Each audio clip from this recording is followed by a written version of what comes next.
I think it's time to wage war on the drug cartels, and that's going to start with Donald Trump's leadership. This is a Chinese operation. The drug cartels are the junior partners. The precursor chemicals, as about everybody now knows, come from China. New research shows how Mexican cartels mass produce fentanyl with chemicals that are sourced in China, then distribute the pills in the United States. Throughout the United States, many times the fentanyl-laced pills are in counterfeit drugs, as you just heard, like oxycodone or Aleve, and then smuggled into the United States. Fentanyl have been flowing with alarming ease from Chinese factories. They are often mislabeled, obscured in manifests, and shipped directly to the western coast of Mexico. Here, the Mexican drug cartels, primarily the Sinaloa and Jalisco New Generation cartels, act as the junior partners. They possess the infrastructure, the territory, and the ruthlessness to mass-produce the pills. The speed and scale are unprecedented. Fentanyl allows cartels to replace hectares of costly, cumbersome poppy fields with compact, portable clandestine labs. A small, refrigerated shipping container can hold enough powder to poison an entire major city. The final delivery into the United States has always been the cartels' biggest logistical challenge until now. A disturbing shift has been observed by U.S. federal intelligence: the outsourcing of the final distribution, leg to networks run by Chinese organized crime. These networks are not interested in turf wars. They are interested in efficiency, profit, and blending in. They establish fronts, ordinary, bustling businesses in plain sight, to move the product, launder the cash, and operate with a cloak of legitimacy that conventional drug traffickers could never achieve. They operate in America's Chinatowns, its industrial corridors, and its quiet residential districts, creating a malignant ecosystem, hidden in plain view. The Los Angeles Nexus and the Dawn Raid, East Los Angeles, October 25, 2025. This strip of nightlife, just blocks from a major highway, was a hive of activity, a vibrant pocket of the city that seemed entirely ordinary. Locals saw a karaoke bar, heard music and laughter. They saw a late-night massage parlor.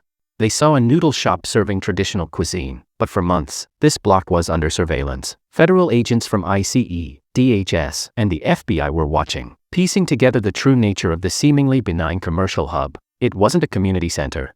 It was a command center. The street transformed instantly into a federal raid zone. A breaching hammer hit the karaoke door.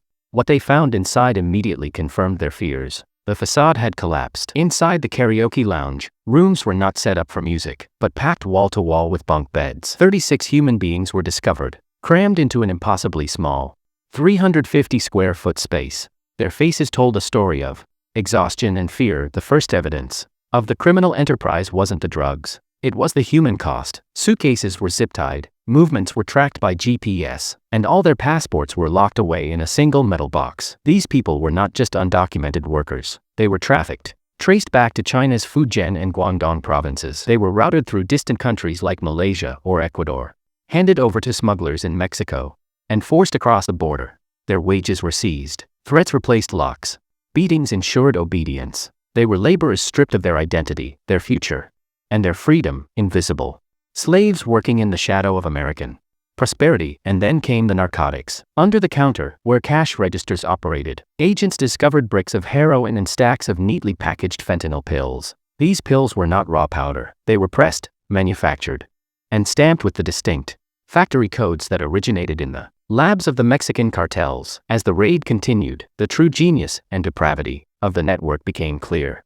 Every single storefront was a perfectly calibrated cog in a ruthless machine. The massage parlor served as the key point for the human trafficking wing, maintaining the slave roster, rotate, break, replace. The backroom casino laundered the dirty money, turning stacks of small bills into anonymous chips, then back into clean currency via sophisticated crypto exchanges and underground Chinese banking systems. But the true logistical heart of the operation was the restaurant. Under the guise of a food supply hub, the restaurant served as the nerve center for narcotics distribution. Crates labeled innocuously as soy sauce or frozen squid were, in fact, concealing the foil-wrapped heroin bricks and the factory-stamped fentanyl powder.